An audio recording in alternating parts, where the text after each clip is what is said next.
What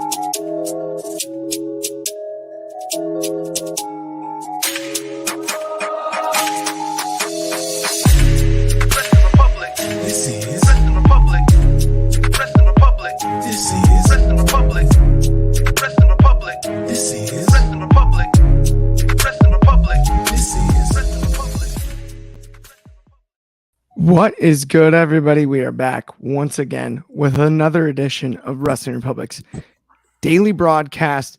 It is Thursday, February 29th. Happy leap year, everyone. Do the math. Every 4 years, this one's unique. It's a fun one. Day before March 1st, usually the 28th. Nope, not so much. Not this year. And what better way to celebrate a leap year than by celebrating a dude that's been leaping for years, Sting. Today, it's Throwback Thursday. We're going to celebrate Sting's career, and we're going to break down AEW Dynamite, as always. But if we're going to do that, obviously, it's not just going to be me. It's going to have to be three of us. And so I've got the usual crew, and I'm stoked about it. First and foremost, out in Philadelphia, our head of opinions, Anthony Ricciardi. How are you doing today, my friend? Doing all right. Somebody should probably do the math when the next Throwback Thursday on a leap year will be. It'll probably be a while. It was I think, a overall lackluster go home show, and but the fun part is going to be to cover Sting. So let's get through Dynamite and get to the main event. We're all little stingers, no question. But of course, we've also got the Tuesday Night Delight himself, all the way from the DMV. Shad Talks Graps over on Instagram. Top rope, catch a vibe, can I swear? I'm good, man. I'm chilling. I agree with Anthony. It was a very episode, but we gotta talk about that main event when we talk about it, man. Seeing that man come down from the Sting, we gonna miss you, bro. Let's get into it. What a legend. 40 years. I mean, think about this. Halloween night, merely last October. I threw on that Sting face paint, and I learned the hard way. That guy has been dealing with makeup removal. That's commitment. For 40 years, man. That is not an easy deal. I mean, I looked literally like a deer in the headlights with the mascara for days on end afterwards. It was hard to wash off, to say. Yo, I ain't gonna lie to you. I said raccoon. You look like a raccoonish. Dude, I won't lie. Obviously, we'll talk about the main event when we talk about it. But his face paint looked extra great yesterday. They did a good job with it for the last Dynamite, man. I think he does extra black to cover up the hair. Yeah, the hairline he's looking like me right now. So that's a big risk. Ask Carlos Boozer. I'm bald as anybody too, Shad. So I totally understand. That's a huge risk. The painted on hair. I just saying out of the gates. We're already live with a ton of comments here. It's awesome. We've got David Maj in the comments. I'll actually read some of your early ones later in the show, David. But David Maj was commenting before we was on air. Way before we were on air. We were actually in the pre-show studio. I was having a whole conversation with him in the comments. Love it. But David, we ready for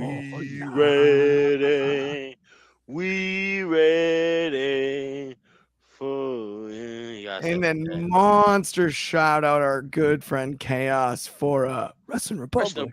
This is Wrestling Republic. Absolutely money. Shad's assistant in the comments actually talking behind your back. You might need to get that figured out, Shad. With I can't wait to disagree with everything Shad says today. Hey, this guy literally knows nothing. No, that's my cat. He runs my YouTube page, man. His cat runs the YouTube page. That is remarkable stuff there. Can't trust nobody, even we aren't actually in negotiations with Skip Bayless, but I am going to move on. Let's get into last night's Dynamite so we can just honor the Stinger on this fine Throwback Thursday. Let's talk about the opening segment. Hangman, single crutch, always kind of a weird move. Anybody that's super hurt you'd think 2 crutches, 1 crutch. I don't know. That seems a little bit more like a get from one hospital room to the next solution than like something to protect an injury. That's my only complaint about it, though, because I dig it. I dig it. Hangman laid out the ultimate baby face, leading to the pay-per-view. I can say it.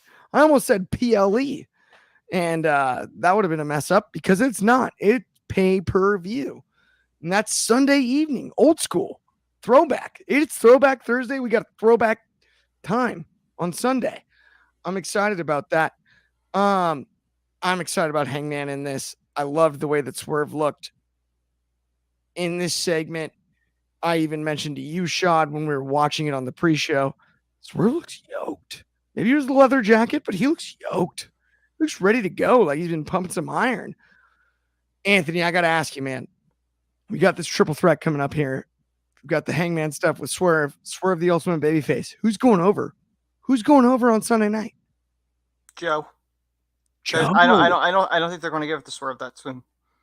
I don't. I think Swerve should win. I just don't think he's going to. I think they're going to drag it out. The overall segment, I didn't care for it. I thought that was to do the fake knee injury, foot injury, or whatever. It was dumb. Just for what? A crutch spot? Like, really? Like, that's what you did with that?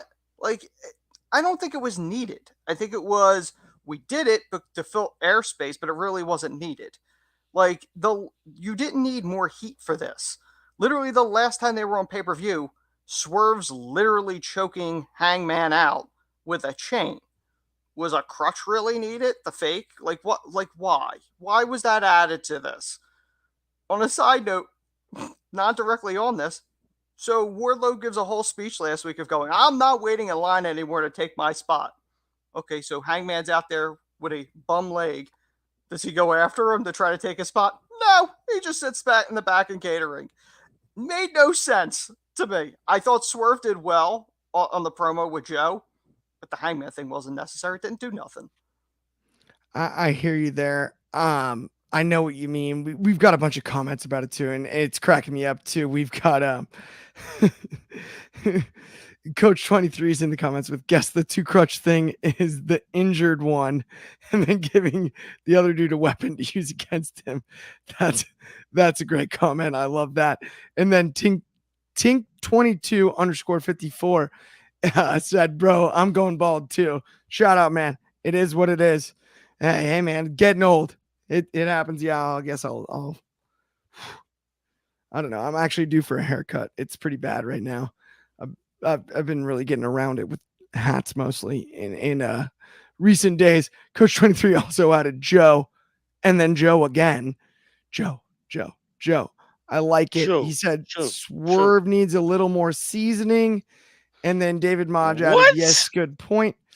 More seasoning? I gotta say. No. Wait, before we get into this shot, 1 second. I'm wearing a Mogul Embassy hoodie. I ain't wearing a Samoa Joe hoodie. We'll get to this. We've got Sonny Dalton and Sandy. Yes, the show's just started and said bad booking. I have an idea. Swerve, no pun intended. Hangman could win. Shout out to Caps and Wrestling. That's hilarious. I love that. What a great comment. Okay. So obviously, Shot, I got to get your thoughts here because you're not thinking Joe. We've got a lot of Joe picks. No. Okay, I got on the show. Hold He's got the Mogul Embassy hoodie on. It's time. I swerve when I drive, but I don't drink and drive. That's not right. This is my thing. I think Joe is going to win on Sunday. You reiterate the point that the fact that you add Adam Hangman Page to the event and whatnot, and he's not injured, he's gonna be the fall guy. But to say that Swerve needs more seasoning and whatnot, I don't necessarily agree with that point. I feel like Swerve is the most over superstar that you have on AEW. You saw it yesterday. These fans was chanting Swerve's house, whose house, Swerve's house. I think he's ready. I think he's darn near perfect as a superstar to be your next champ. Now, I will say this. I don't think it's you do due diligence of having Samoa Joe lose this so quickly off of it. I feel like there's more meat on the bone for him to be champion, and I do think he's going to retain. I think Adam Hangman Page is there to be the fall guy to take the pin on Sunday, and that's perfectly fine. In regards to the promo itself, it was solid. I don't necessarily enjoy the aspect of the very streamlined like one crutch and he's gonna hit him with it. I saw it from a mile away. That's fine. I think Hangman was okay with it. I'm kind of on the fence about him as a heel. I do feel that how over Swerve is, he needs to not be the impromptu heel. He needs to kind of be more of a tweener because the fans don't hate him. They treat him like he's a babyface, and he will be the eventual champ. And I do think his championship reign will happen at a later time. So I have no problem with it being a triple threat match. The promo within Joe and all of them, it was average. It was okay. It progressed the story. We got more of a streamline of Hangman not actually being injured. We talked about it last week. That is he injured or is he not injured? We were questioning if it was a work or not. Clearly, it's not a work. So we are going to get the triple threat match, and it's pretty clear to see. I think that Joe will get the pin on Hangman, and we will get a Joe and Swerve feud later down the road. But to your comment, Coach 23, you're my guy. I respect you. You're a great person. To say he needs more seasoning, if you're saying it off of a storyline purpose, that's fine. I don't have an issue with that.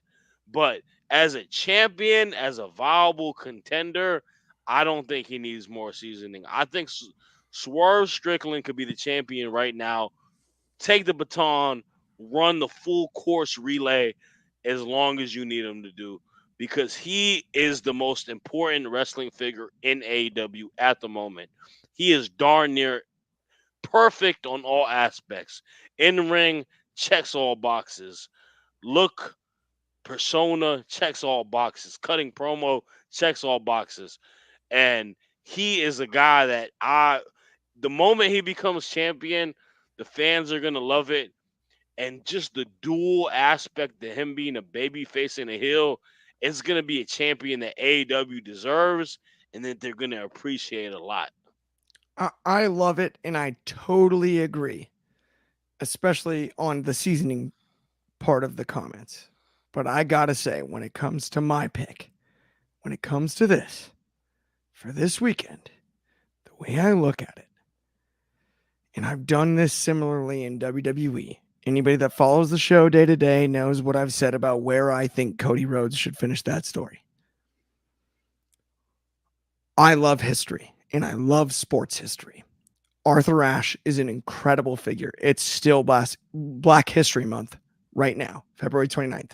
We got the extra day because of the leap year. It is. Arthur Ashe Stadium, what he did for African-American sports, especially in tennis, to win it there. I think the move is tomorrow night because I don't believe this can be the main event on tomorrow night. Not tomorrow night's card. Sunday night's card. On Sunday night's card, I do not believe that this will be the main event. I believe the main event needs to be Sting in his final match. I think Hangman steals this. Whether I believe the full heel turn or not, I believe Hangman Adam Page wins this title and steals it, and we lead to Forbidden Door at Arthur Ashe with a rocking New York City crowd.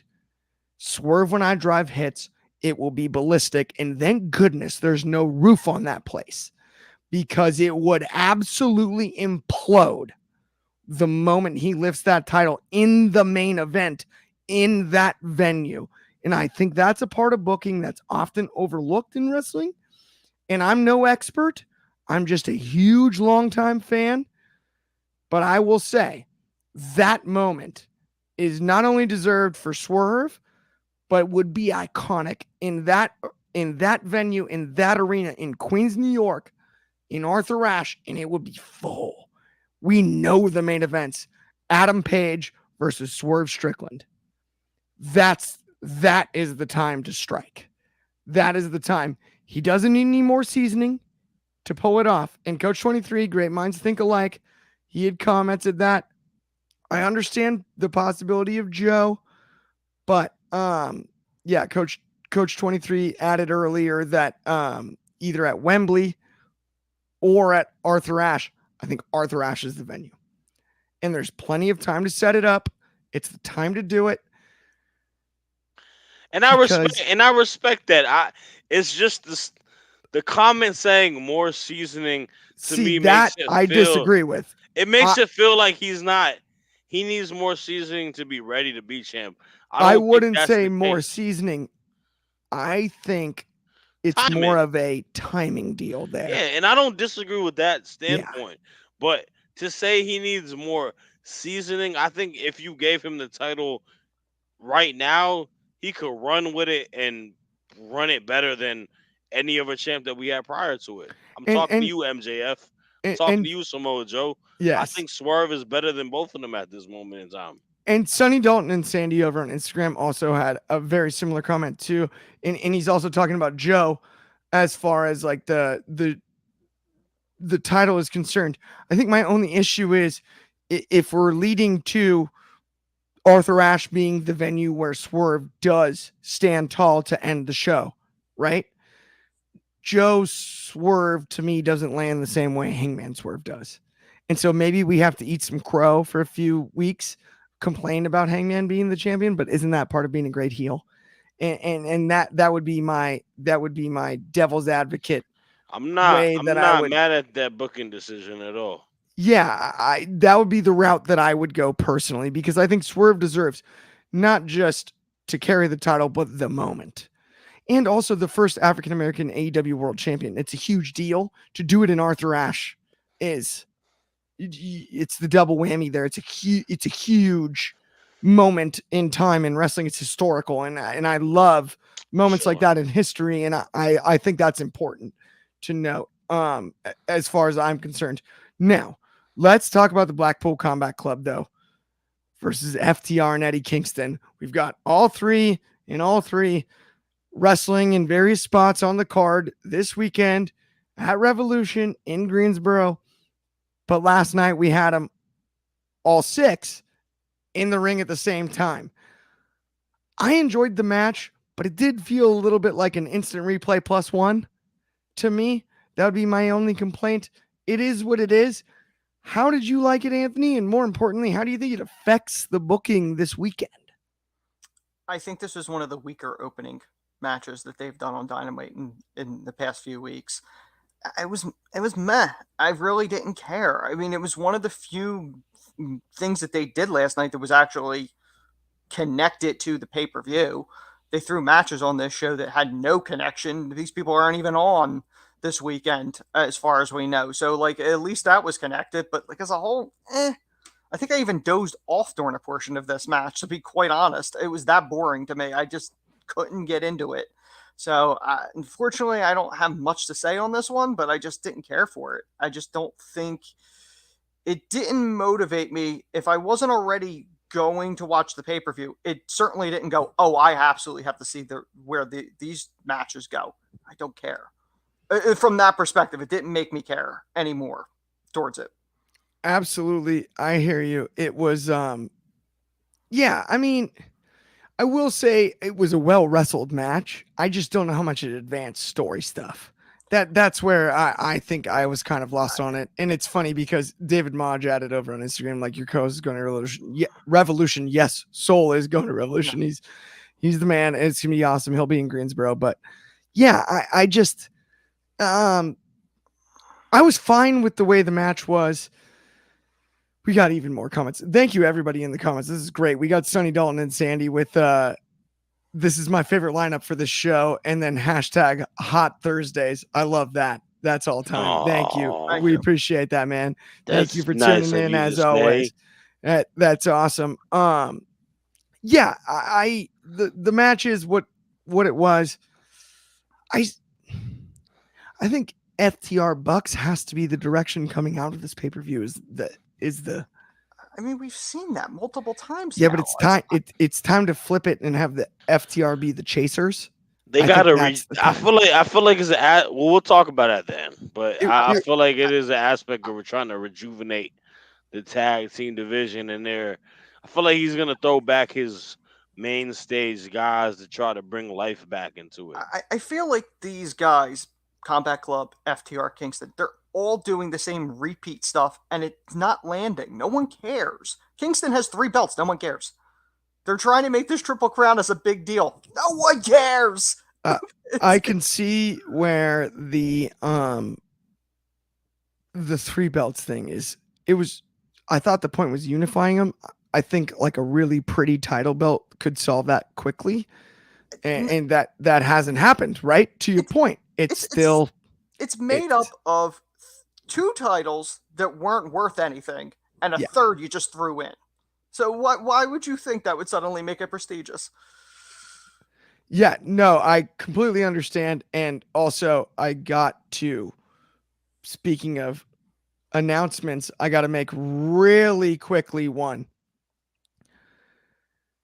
So, next level. You've heard us talk about it.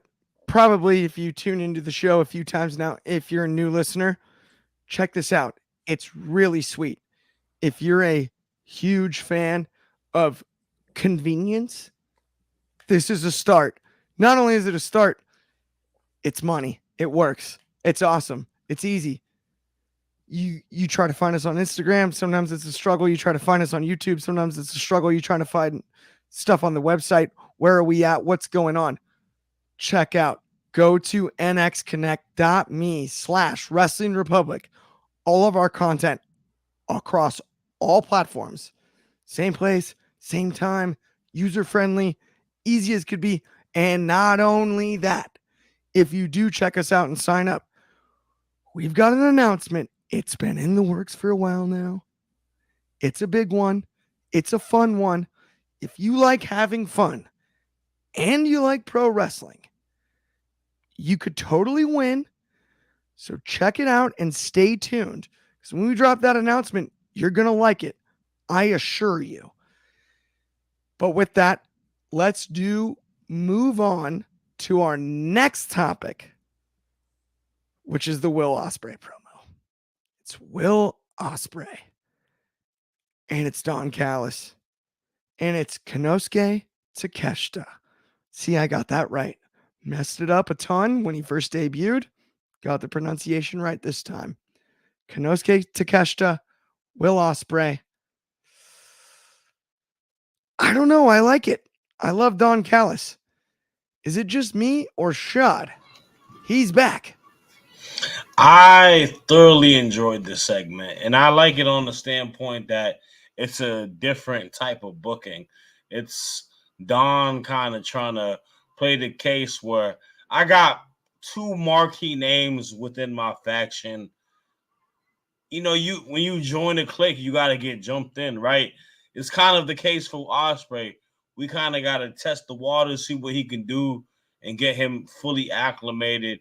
And I suppose and expect that he's going to win. But I love the competitive nature that both of these dudes had at the end of it, where they went for the dap and to catch the winning, grabbing him, and then Ospreay winning and grabbing him like that. Like it's brotherly combat in a way because they're part of the same faction and whatnot. And you open the doors to kind of see what may or may not happen on Sunday. Will it be a case that Takeshita and the Callis family turn on Ospreay, or will it be a case that Ospreay is like, I'm not rocking with y'all, you know, or they may just be good and sever ties and may be good and it may be extended. There's a lot of directions this may go, but I'm excited for the match, bro. These guys, bell for bell, are 2 of the best. I think Don Callis gets hate that is a little more extreme for what it may be. I think he's one of the better managers in professional wrestling. I think he creates a narrative and he paints a picture, no pun intended, because they do paint pictures for their stuff and whatnot. That's good. And he generates good heel heat. And I think it's going to be good, man. It's a good, get your feet in the water for Will Ospreay as he embarks in this next journey as an all elite wrestler. So I'm excited for it. I didn't think the segment was like nothing crazy, amazing, but I thought it was something good to progress and tell the story because this was something that abruptly came for us. And then we're going to get a little bit more of an understanding of why it's going to happen on Sunday. Yeah, I agree. I liked the stare down a lot. I mean, obviously, we discussed on the pre-show the shoes and socks was an interesting look. I don't like his shoes at all. The Adidas, like Not with the socks. He had a fly like jump, like he looked like one of the people Jumpsuit was pure, but it looked Australian. Oh no, the jumpsuit looked like he was a part of the Squid Games, right? He was number like 065 or something, whatever he may be. I was thinking Australian Olympic team personally. That's where my mind went. That works too, But I thought the jumpsuit was a clean look, but he had But then he went Walmart socks and Payless shoes. He went like some bum regular Adidas. He looked like he was playing soccer. Why don't you hit up the Young Bucks, get a sneaker plug, get some fresh like Dunks, some Air Forces or whatnot, and be a little bit more presentable. You're not wrestling. This is just your regular walk-in gear.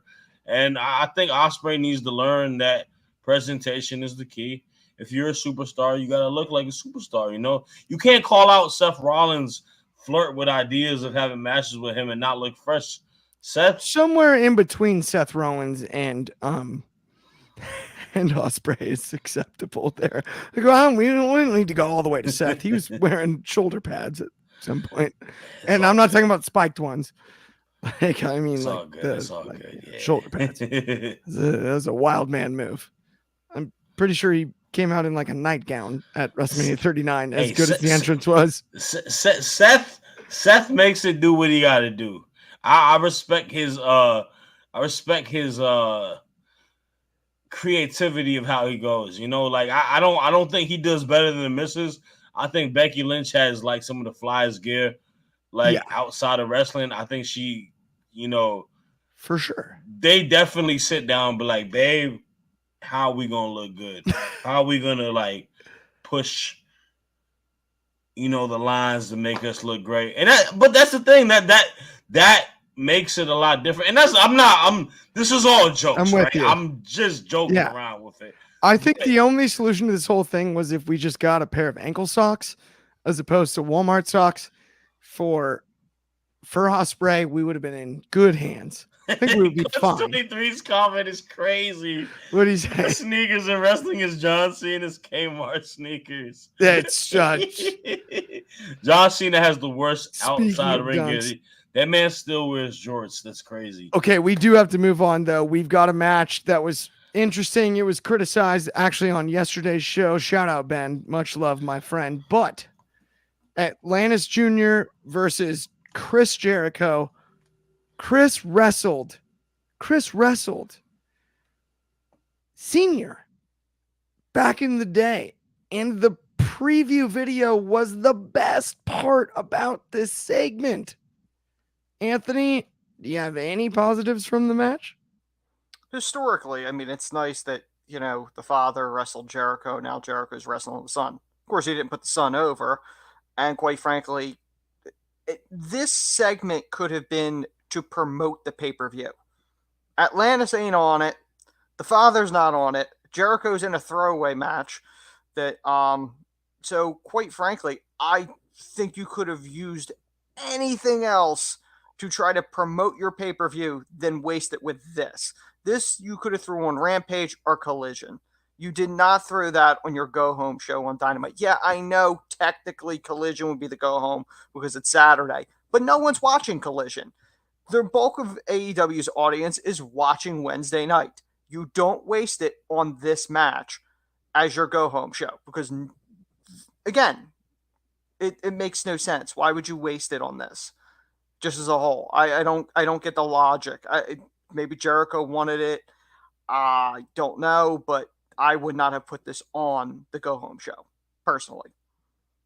Yeah, I think it's one of those things where I hear where you're coming from, but the vignette was wicked. I loved the vignette with his. Is his father like? I don't know. Yeah, I like get it, that but the I history I and get it. connecting the dots on the CMLL thing. I think we've been quick to jump to conclusions on like, oh, that'll never work, and it's like, well, AAA basically built the cruiserweight division in the 90s in WCW, so it's like, to me, I feel like it's unfair to the. Even Ben was saying about the potential of, and I'm not trying to throw Ben under the bus because it is whatever, right? Like I live in Southern California, so I've been to a bunch of shows in Tijuana and in Mexico City even as well in my lifetime, and like having an AEW show in Mexico City, the potential of that with CMLL, a crossover, it may not sell a bunch of pay-per-views, but I'll tell you what, they will sell out Estadio Azteca. If you thought they went crazy for it at Wembley, Estadio Azteca will sell out in 5 minutes. It will be no time. It will be. I mean, they sold out Brian Ortega and Yair Rodriguez in less than a second in the last month. Like it was one of those just absolutely fascinating things. And so as far as gate is concerned, Estadio Azteca is huge. That will, if it's CMLL versus AEW, it will sell out. And it not only will it sell out, it will be a unique crowd to almost anywhere you can find. It's one of those fascinating places to attend a sporting event. And that, I think, has to be the end game. Otherwise, this is all a waste, which I completely understand, right? That's something that personally, the way I watch it, that's what has to be. I have a feeling they're dumping this stuff for Forbidden Door. See, I think that's why they're doing any of this. Forbidden personally. Door in Toronto, I don't think it does Not anything for Toronto. that. That's the New York. one in New York. You just said it about Arthur I'm Ashe. sorry, New York, Arthur Ashe. Woof. Toronto's Money in the Bank. I just whiffed on that. That's my bad. Completely different company, but it's woof. all good. Yeah, no, sorry. I'm looking at calendars lately. The match. Not one of my strong suits.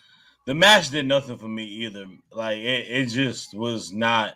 No, It wasn't a good showing on either counterpart. I guess it is a pretty cool moment though, like y'all said, like it being his dad and him wrestling his son. But I'm done with Jericho, bro. Yeah, Jericho's not putting anybody over. He's putting himself over, and not well. See, I didn't hate this one as much as most, although I do think the match was basically kind of like probably a favor to somebody that wrestled on the way up. It 100% was a favor, and that's where I think it was Jericho. I actually respect that though. I think that's cool. I think you'd be loyal to the people that help bring you to the dance.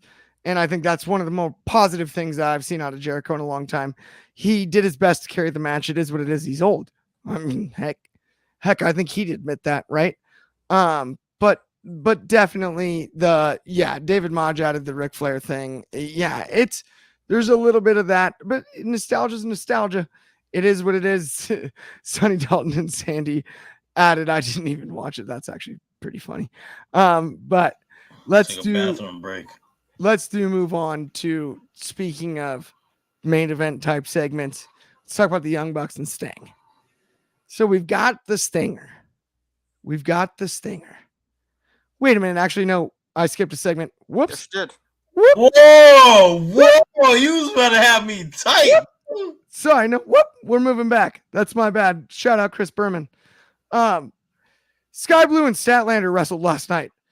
Wild match. Did they? They wrestled, and wow. I was impressed by both. Sky Blue. Talk about Sky Blue. Shad, talk to me about Sky Blue. Sky Blue is an unsung hero in the AEW women's division. She, week upon week, is getting better in ring wise, but character wise. And I thought last night these two had a very solid match amongst each other. Fluid, and I love the just the notion of Sky Blue getting an opportunity of winning and getting a marquee win versus someone of Chris Statlander's stature. Statlander, phenomenal person, former champion. She doesn't need to win at this aspect. There's a storyline occurring between her, Stokely, and Willow we'll let that play out. She's had her title bout. It's time to create new stars. Sky Blue, Julia Hart. Let me tell y'all about these two. I truly think that they are the most captivating women's characters on the AEW roster. And they are not even in the main event picture. They are not a Britt Baker. They are not a Toni Storm. They are not a Thunder Rosa. But they have me glued to the screen when it comes to the AEW women's division. I previously thought that the most fascinating thing in WWE would be is that Alexa Bliss, when she was part of the whole Fiend aspect, and people thought of the idea with Liv Morgan turning heel, I thought them maybe being a duo would have been something, would have been fascinating, would have been good. We teased the idea before. AEW has kind of done that with these two. I think Julia Hart is doing a little bit of that dark character that we envision Alexa Bliss to do, and Sky Blue could have been the kind of counterpart that would Liv Morgan would have been. They're doing exactly what I would have had booked for WWE, but I think they may be doing it better. I think these two are money. I think these two are a golden asset to the women's division for them character-wise. And as long as they continue to grow character-wise in the ring, they can be a cash money aspect to the entire entity of AEW, man. Like I see a lot of potential with them. I think Sky Blue is a fluid worker. I love the Cold Blue. I love her little shake on doing the Canadian Destroyer. And I see a lot of potential in them. I enjoyed the match more maybe than other people may have enjoyed it. Maybe I'm just caught in the moment of seeing young stars progress. But this is what I've been envisioning and what I've been hoping for the AEW Women's Division. I want to see more airtime for other stars, Queen Aminata, Mariah May, other people, Athena. Let's get them more on the TV screen, man. You have a strong bout of women's wrestlers on your roster. They deserve the airtime. They deserve the storylines. Let's keep it rolling, TK. I see what you're doing. Let's keep it rolling. I could not agree more. I thought it was one of the highlights of the night. We've got a bunch of comments too about it. We've got one up here actually that I want to read on Instagram from K Wasson, which is, hi guys, first time being on this live. Thank you for tuning in, man. We really appreciate it.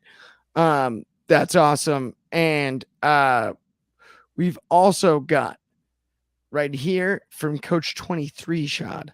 Sky Blue in AEW is what Roxanne Perez is. I think Sky Blue is. So. I think Sky Blue is Liv Morgan of AEW. I agree. But better. Yeah. She does what Liv Morgan does, but she's a character. Yes. And I think she does. Liv Morgan is more over. Liv Morgan is more popular. I will give Liv Morgan that. Sky Blue is AEW's version of Liv Morgan, but I like the character a lot more. I agree. I am in 100% agreement with you there. Let's move on now. Actually, this time, not a pump fake. We're really going to go up with the jump shot. It is the Young Bucks and Sting. The rivalry we've built. It's Sting's final match, whether you like it or not. That's the scoop. And if you've been a long-time Sting fan, to me, it doesn't matter because I feel like he's had a say in it the whole time. And I loved this segment. Talk about old school trench coat, rappels down. You had the bats earlier in the evening. Come on, man. He doesn't miss with a baseball bat in his hand. And that scorpion death drop still connects dead in the center of the ring, just like it always did. I loved it. I loved the hug between him and Darby. The moment as he landed, repelling Anthony. I got to ask you, as a historian of this, before we finally get into his career, talk to me about the segment last night. Okay, the first thing is the Room of the Bats. For those that don't know, that was a callback to the very last Nitro. Sting cut a promo saying, when WWF bought WCW, he didn't know what the future held for Sting. The only thing for certain is nothing's for certain with Sting. So I like that. I like the rappelling down from the arena. I like that. My only issue with it, I think there was a better way to do it. I didn't like the fact that they essentially Sting's waiting in the rafters while Darby gets beat up, and so does Ric Flair. The Flair tease last week with the Bucks, dumb considering you didn't do anything with it. Again, it's like the Hangman thing. Like they do stuff just to do it. I would have done if the Bucks were looking for Sting all night. They run into Darby. They take Darby out. They run into Flair. They take Flair out. Then you have them in the ring calling Sting out. That's when he propels behind them in the ring and takes them out. I would not have had him waiting in the rafters. Meanwhile, his little buddy, his Gilligan in Darby gets beat up, and Grandpa Flair struggles down to the ring and gets beat up as well and looked horrible at it. Again, I would have done it a different way, but the propelling was nostalgic. I get it. But the delivery, how they executed it, I think could have been better. I hear you there 100%, especially with the Flair thing. The Flair thing is, to me, that's like a joke at this point. Now, because it makes Sting look bad. There's another these people are getting beat scenario up and he's doing nothing. Life-wise, where, and I guess Flair is kind of like dodged bullets and appear on TV. I think that's a big part of it. I think we might be more nostalgic for Flair if we didn't know so much. Mm-hmm. That's neither here nor there. That's a conversation for another time. We've got an awesome comment again from K. Wasson over on Instagram. He said, I enjoyed seeing Sting do his trademark entrance, but I was surprised to see Sean Spears shocking return on NXT.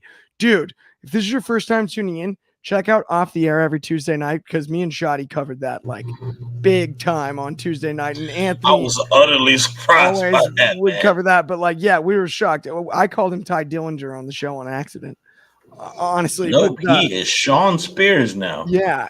And then we've also got David Modge. I can't show that comment, but it is funny. He said Darby got his A beat.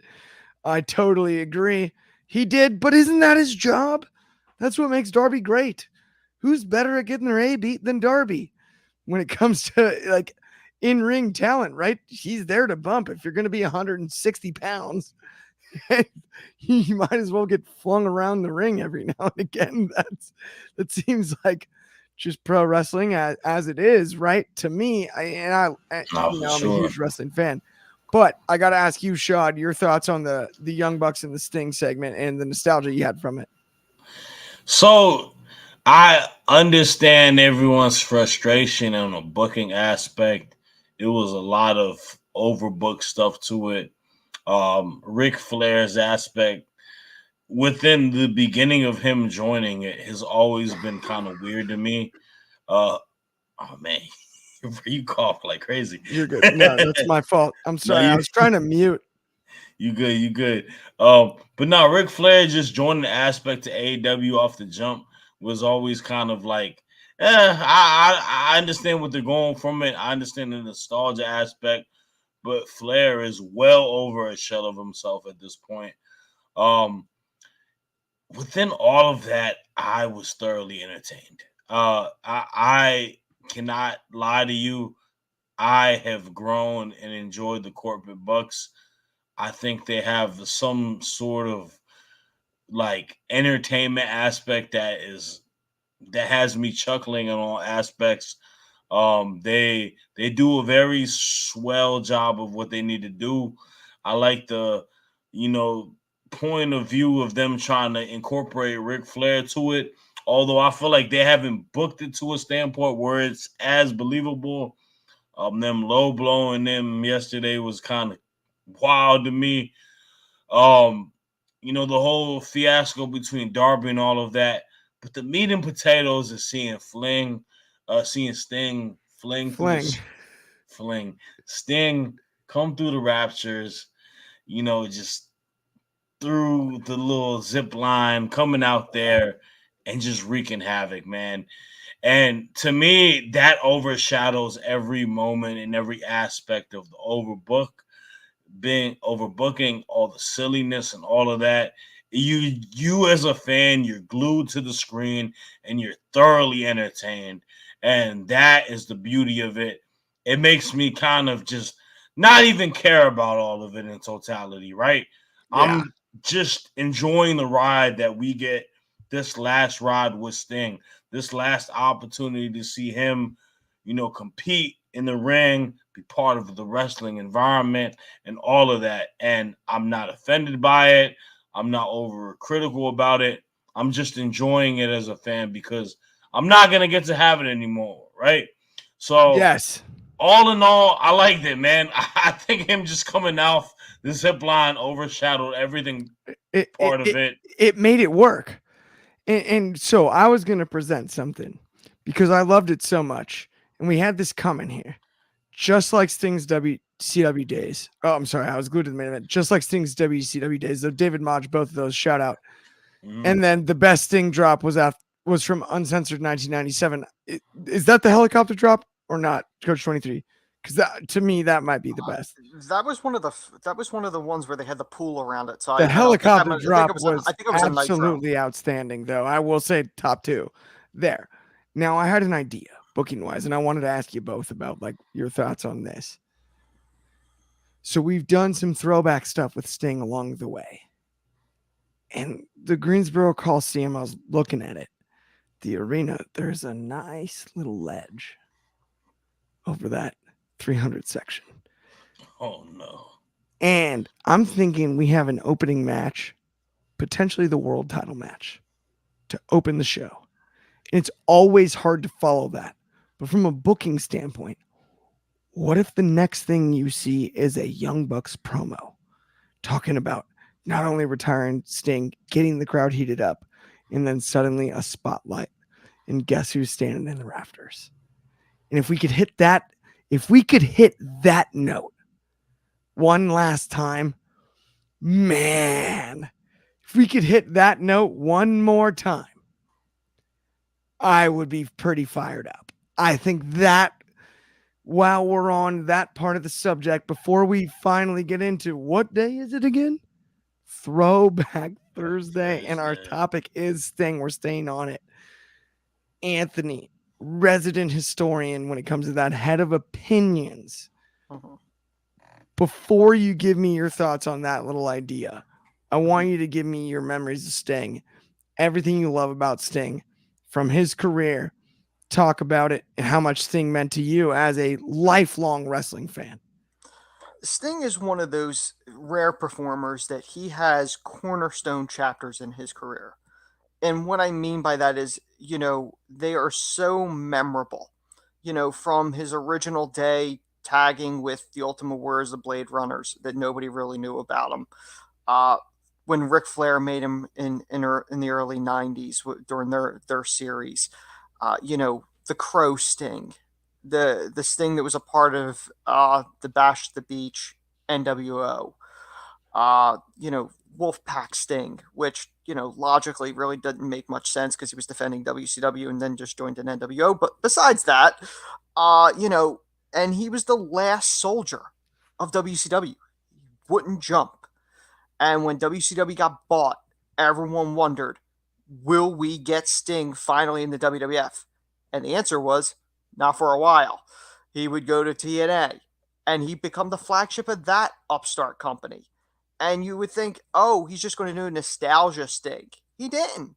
He ended up reinventing himself, becoming a heel for the first time in the Main Event Mafia, and created Joker Sting, which, was an homage to the Heath Ledger Joker. He would eventually go to WWE, was not the run anyone expected. He eventually went into the Hall of Fame. We all thought his career was done due to the neck injury. And then he got a second chance, which seems to be the theme, at least in the past few years with wrestling. People think their careers are done, career-ending injuries, and Edge is back, Christian's back, Bryan Danielson's back, Saraya's back, Sting came back. And Sting has gotten that one last run. And for 40 years, he is the last of the Mohicans. He really is the last outlaw, whatever you want to call him, from his generation.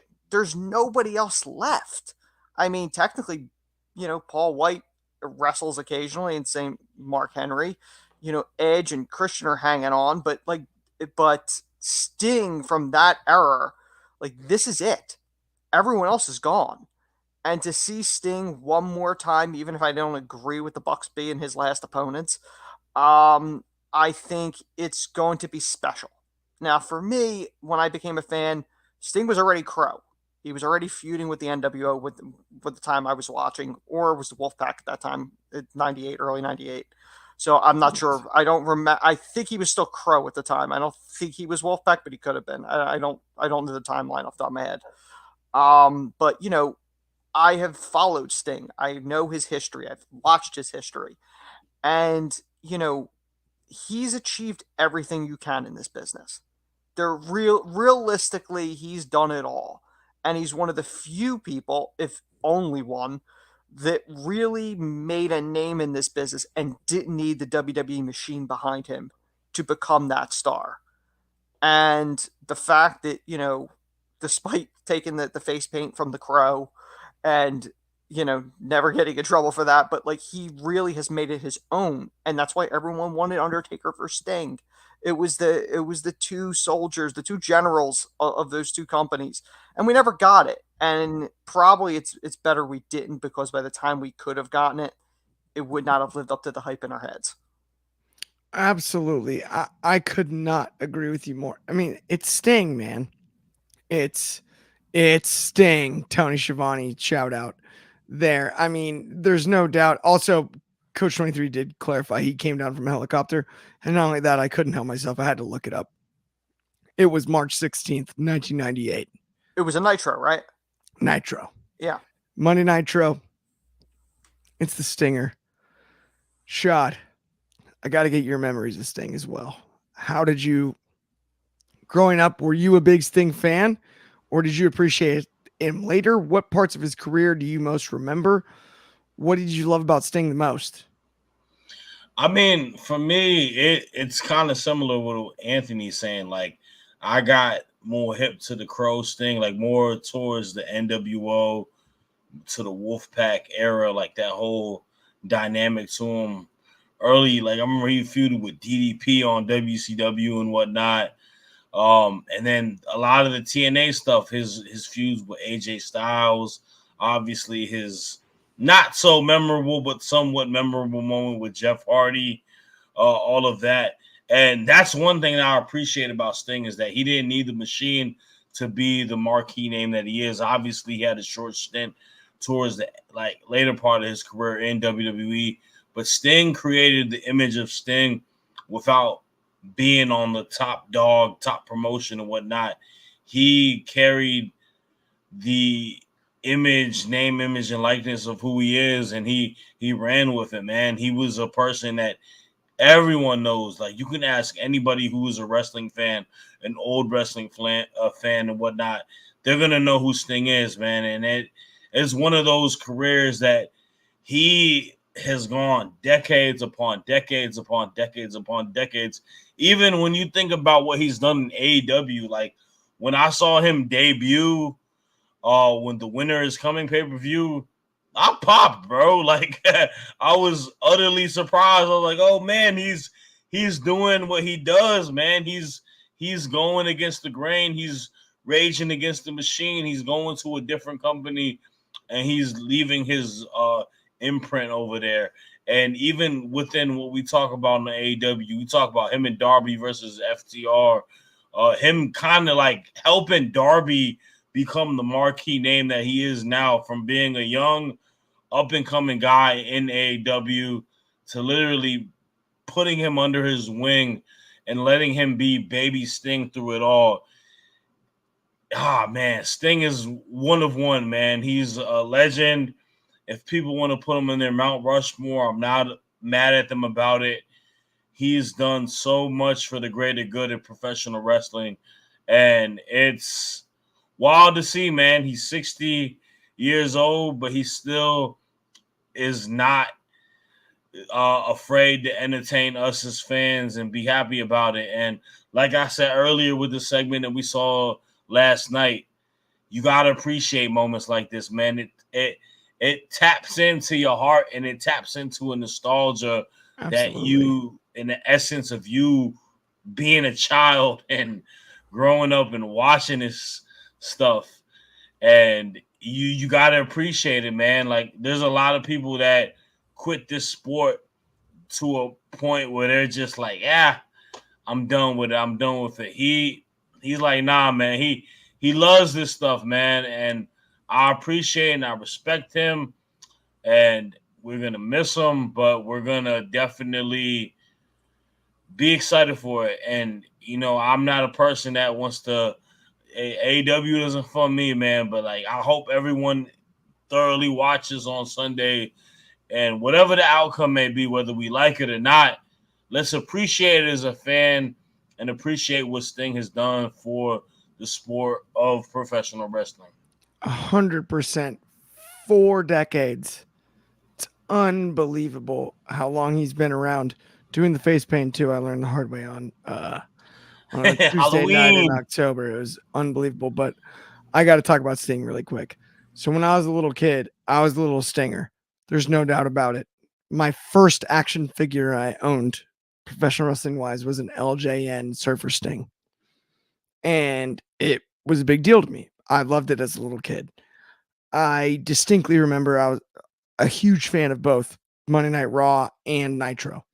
And I used to run up and down the stairs to watch both as best I could. And I would record one on VHS. And then I recorded over a VHS so many times, you would have like certain matches kind of plug in between. So like I'd be watching Juventud Guerrera and Rey Mysterio. And then all of a sudden it would be like DDP and Savage from last week.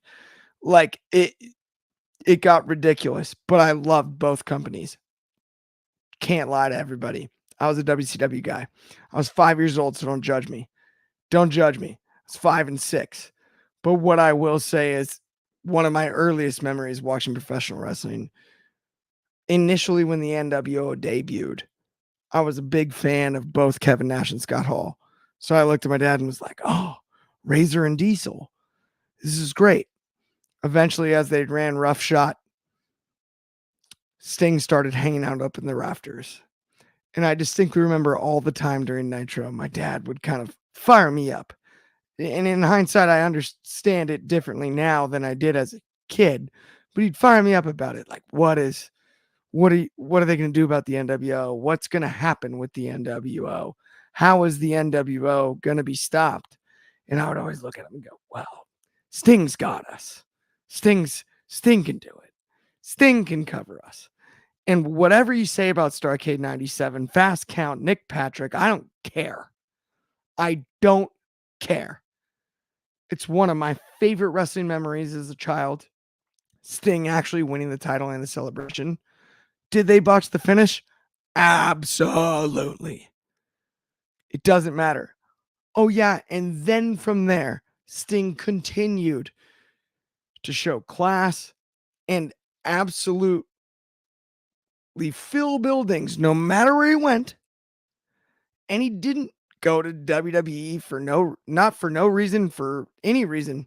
He went where he was wanted and needed. He went to different places at the right time. He kept outside the WWE alive. TNA, as we've all mentioned here, as much as anyone. He kept professional wrestling alive, brother. Yes. His contributions to pro wrestling are not even quantifiable. He's one of my absolute favorites of all time. I cannot wait to see the canvas he paints in Greensboro this Sunday. But with that does bring us to the end of the show, everybody.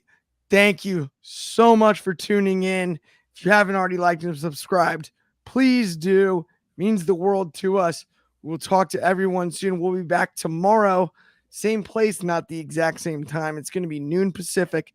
That's 8 in the UK. That's 3 Eastern. That's 2 Central. That's 1 Mountain. That's 9 a.m. in Hawaii.